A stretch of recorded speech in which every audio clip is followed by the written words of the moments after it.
They cut a road through my land like it was nothing, like 40 years of quiet growth was just in the way, and by the time they realized what they'd done, that shortcut was about to cost them 3 times more than they ever planned to spend.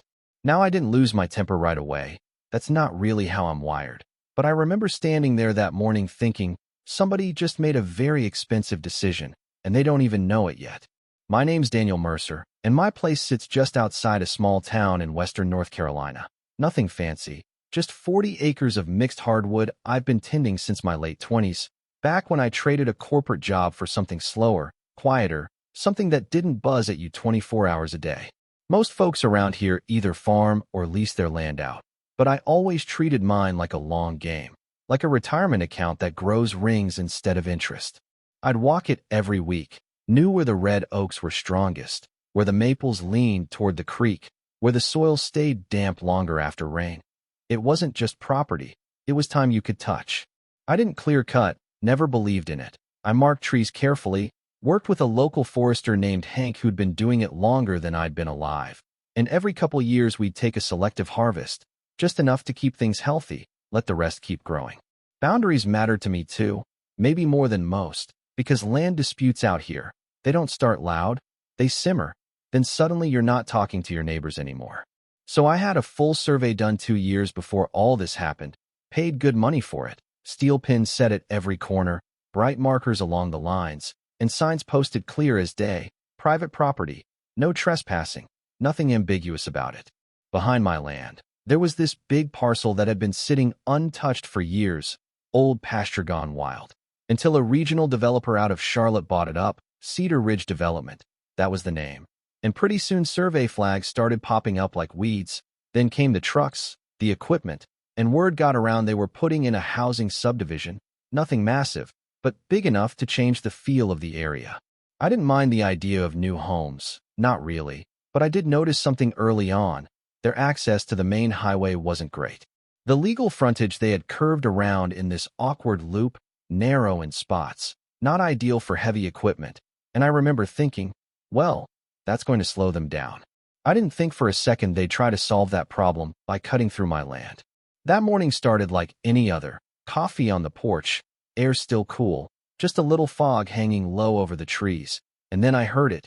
Engines, deep and mechanical, not the kind you ignore, and definitely not coming from any direction they should have been. I set the mug down and listened for a second, trying to place it, and then it hit me. That sound was coming from inside my boundary line. I grabbed my boots, didn't even bother lacing them properly, just shoved my feet in and headed up the ridge behind the house where you can see down into the lower stand. And what I saw, it didn't register at first, not all at once. There was a bulldozer, bright yellow, pushing a line straight through my trees, another machine behind it clearing debris, and this wide strip of raw earth cutting through what used to be a dense patch of oak and maple. Fresh trunks were stacked off to the side like someone had just swept them out of the way, bark still clean, rings exposed, and that smell. If you've ever been around freshly cut hardwood, you know it, sharp and green and wrong when it's not your call. I just stood there for a second, trying to make sense of it, like maybe I was missing something obvious. Maybe there was some agreement I'd forgotten, some easement I didn't know about. But no, the line they were cutting didn't follow anything logical. It was too straight, too deliberate, aimed directly toward their grading site on the other side. That's when the anger started creeping in, slow at first, then sharper. I drove down there in my truck, probably faster than I should have, dust kicking up behind me, and pulled right up near the machines. One of the operators cut the engine when he saw me, and a guy in a hard hat started walking over. Clipboard in hand like this was just another Tuesday. "You need something?" he asked, not rude exactly, but not concerned either. "Yeah," I said, trying to keep my voice level. "You're cutting on my land." He glanced back over his shoulder, then at me, like he'd heard that before. "We're within a recorded easement," he said. "Survey crew flagged it a couple weeks ago." I remember nodding, just once. "Okay, show me." That pause right there, that told me everything. He shifted his weight, looked at the ground for a second. "I don't have the documents on me," he said. "Office has them." "Then call the office," I said. "Because I had this place surveyed 2 years ago, and I know exactly where my line is, and it's not here." He didn't call anyone. Instead, he gave me that look people give when they think you're being difficult, like you're the obstacle in their day. And he said, "Look, we're just following the flags. If there's a mistake, we can sort it out later." That word later. I took a breath, let it out slow. "No," I said, "we're not doing later." I walked past him, straight to the edge of the cut, crouched down next to one of the stumps, ran my hand over the rings, counted without really meaning to, decades of growth, gone in a few minutes of diesel and steel. "You need to shut this down," I said, standing back up. "Right now." He hesitated, just for a second, then shook his head. "I can't do that without approval." And right there, I realized arguing on that dirt path wasn't going to fix anything. These guys weren't the decision makers. They were just the hands. And the people who made the call to cut this line, they weren't standing in front of me. So I stepped back, pulled out my phone, and started documenting everything. And that's where things really started to change. I didn't raise my voice, didn't threaten anybody, didn't even tell them to pack up again. I just started recording, slow pan across the clearing, the machines, the stacked logs. Then I walked the line they'd cut like I was mapping a crime scene. Because in a way, that's exactly what it was. I marked GPS points on my phone, took close-ups of the stumps where you could clearly see the growth rings, the species, even the direction they'd fallen, and every now and then I'd glance over and catch that supervisor watching me, his expression shifting from annoyance to something closer to uncertainty, like maybe this wasn't going to be as simple as smoothing dirt and moving on. When I got back to the truck, I launched the drone, sent it up over the cut, and from that angle, it was even worse. The path they'd carved wasn't some accidental drift over a boundary line. It was straight as a drawn arrow, clean and intentional, running from their property deep into mine, like someone had taken a ruler to the map and decided efficiency mattered more than ownership. You don't make a line like that by mistake, not unless your definition of mistake includes planning it ahead of time.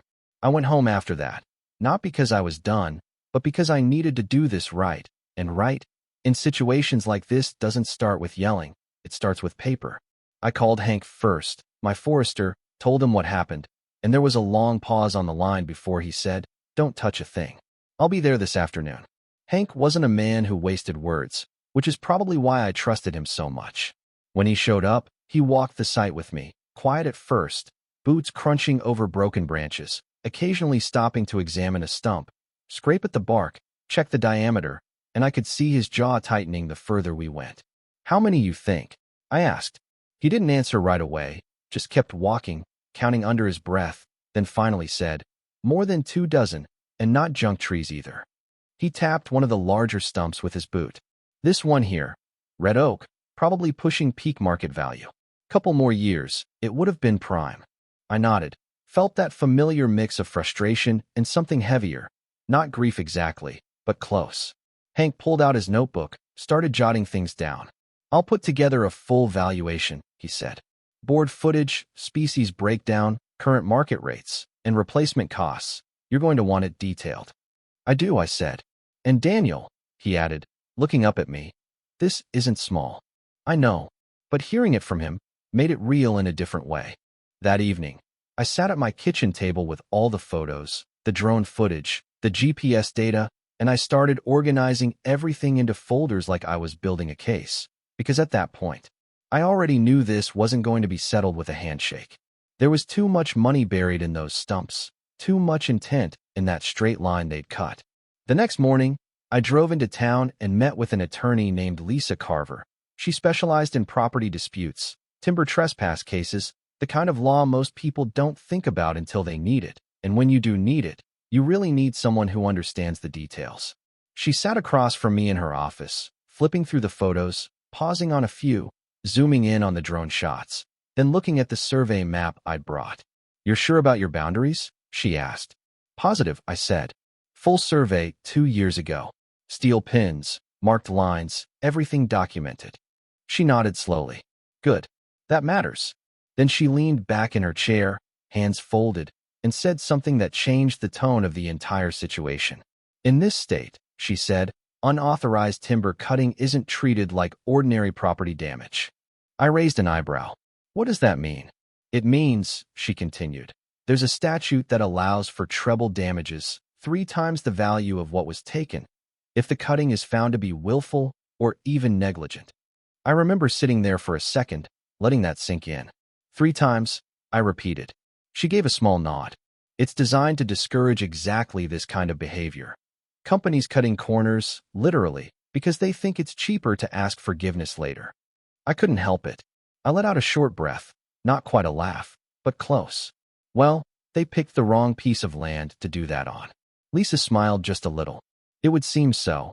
We spent the next hour going over everything, tightening the documentation, making sure there were no gaps, no assumptions, just clean, verifiable facts. Hank's report came in later that day, and it was thorough, almost surgical in its detail. He broke down each tree by species, estimated board footage, current market value, and then added replacement costs based on reforestation standards, not just planting saplings, but restoring the stand to something resembling what had been there. The number at the bottom of that report, it wasn't small. Triple it. And now we were talking about something that would get a corporate office's attention. Lisa drafted a demand letter that same evening, precise, professional, no emotion in the wording, just facts and law. Attached were the survey map, Hank's valuation, the drone images, and a clear statement of what we expected under the statute. She sent it to Cedar Ridge Development's corporate office, not the site supervisor, not the subcontractors, the people who actually made decisions. We didn't have to wait long. 2 days later, my phone rang, and Lisa's name popped up on the screen. They responded, she said. That was quick. It usually is when the number has a multiplier attached to it. I leaned back in my chair. What are they saying? They're calling it an honest mistake, she replied, claiming their survey subcontractor flagged the wrong line. They're offering to pay the base value of the timber and cover the cost of smoothing out the path. I let that sit for a second, then shook my head, even though she couldn't see me. Of course they are, I said. They're also emphasizing cooperation, she added. Want to resolve it quickly, avoid escalation. Meaning avoid the part where it gets expensive. Exactly. I stood up, walked over to the window, looked out at the tree line, or what was left of it in that lower stand, and for a moment, I thought about how easy it would be to just take the offer, let them fix the ground, cash the check, move on. A lot of people would have done that, and I wouldn't have blamed them. But then I pictured that straight corridor again, the precision of it, the way it cut through my land like it had every right to be there, and I remembered the supervisor saying, "We'll sort it out later," like later was always cheaper.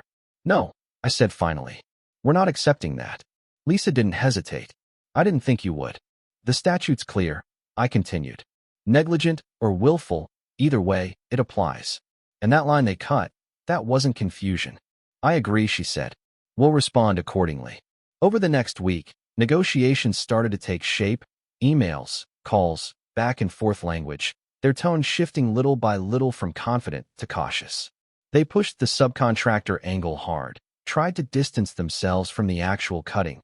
But the reality is, when your name's on the project, responsibility tends to follow. And somewhere in the middle of all that, I learned something that made everything click into place. That road they'd cut through my land, it wasn't just a convenience. It was critical. Without it, their entire construction schedule got more complicated. Equipment had to reroute through a narrower section of their own property.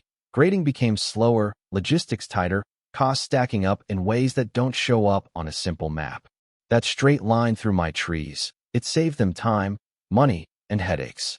Which meant when they cut it, they knew exactly what they were gaining. And suddenly, their honest mistake started to sound a lot less honest. Once I understood that, really understood it, the whole situation shifted in my head, because this wasn't just about a few trees anymore. It wasn't even just about money. It was about intent, about a decision someone made sitting behind a desk, looking at a map, weighing options, and deciding that my land was the easiest problem to solve. And I'll tell you something. There's a particular kind of calm that settles in when you realize you're not dealing with a mistake. You're dealing with a calculated risk that just didn't pan out. Negotiations kept moving, slower now, more deliberate, and you could feel the pressure building on their side. The language in their emails changed, less talk about misunderstandings, more about resolution, more about mutual interest, and every now and then they'd try to circle back to that original offer, like maybe I'd gotten tired, maybe I'd softened. I hadn't.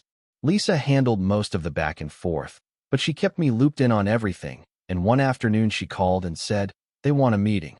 In person. Where? I asked. Their regional office. Charlotte. I thought about it for a second, then said, all right, let's go.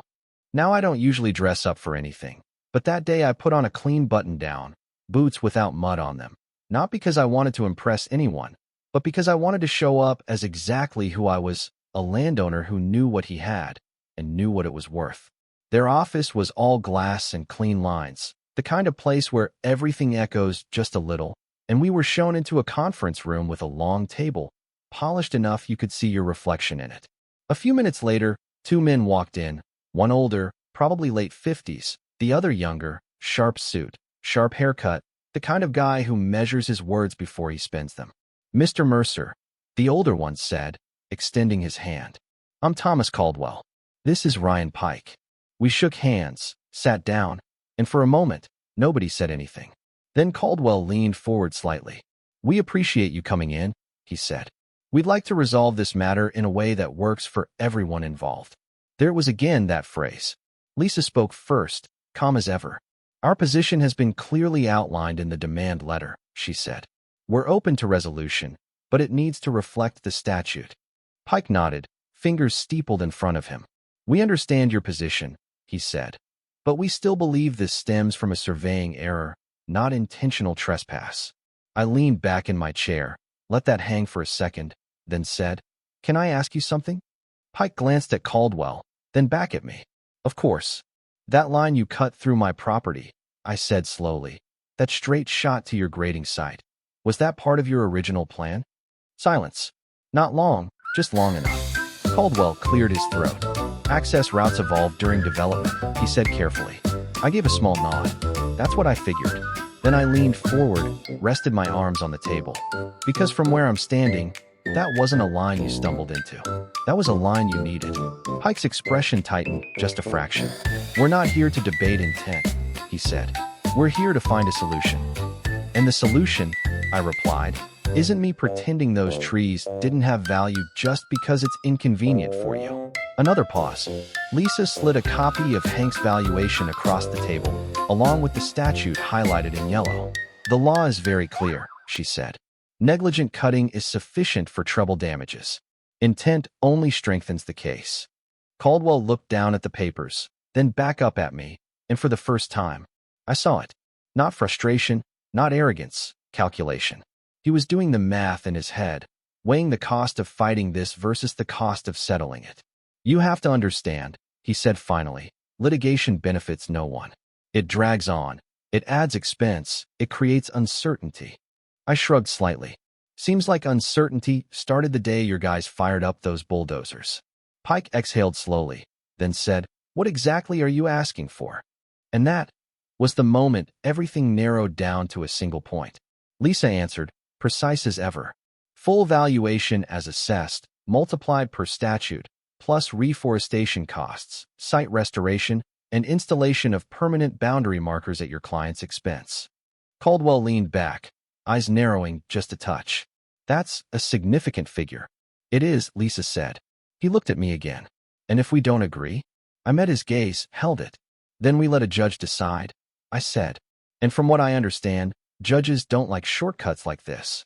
The room went quiet after that, the kind of quiet where everyone knows the direction things are heading, even if nobody's said it out loud yet.